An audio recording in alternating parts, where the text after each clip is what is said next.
Mansi Gopala is riding the latest wave of U.S. immigration.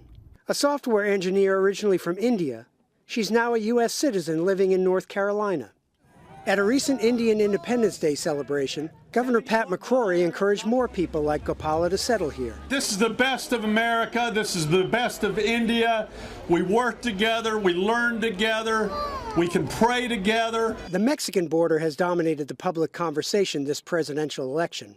Calls to send the 11+ million unauthorized immigrants home and build a wall like this to keep them out. But government data show that immigrants today are more likely to look like Gopala, Asian and highly educated. Recent census figures show India and China eclipsed Mexico as the top sources of U.S. immigrants, documented and undocumented.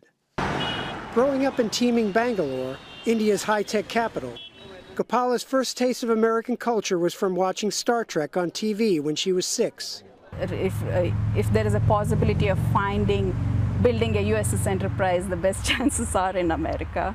If a cure for cancer be found anywhere in the world, I think the best chances are in America.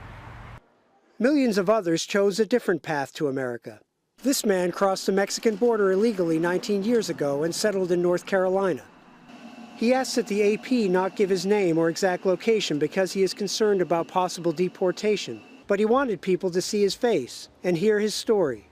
With little English and just 6 years of schooling, his options were limited.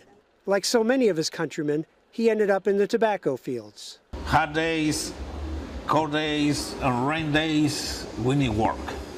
No stop. 2 years later, his wife and 2 children joined him. They also had to work in the fields. When you see your children come in the house and tired and say, "Oh, Daddy, it's hard." More Mexicans left the country than came in recent years. But Dan Stein of the Federation for American Immigration Reform says rampant importation of labor on both ends of the spectrum is what's killing the middle class.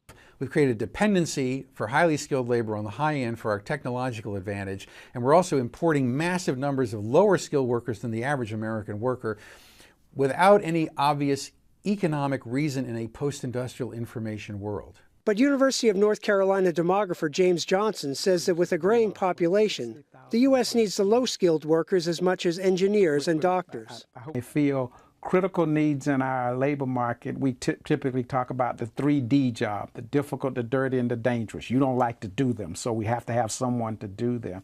The Mexican immigrant is thankful for what America has given him, but he says he has also given back. 2 years ago, he left the tobacco fields and opened a Mexican grocery and restaurant in his adopted hometown. And pay the water has taxes. Pay the power has taxes. Pay the gasoline has taxes.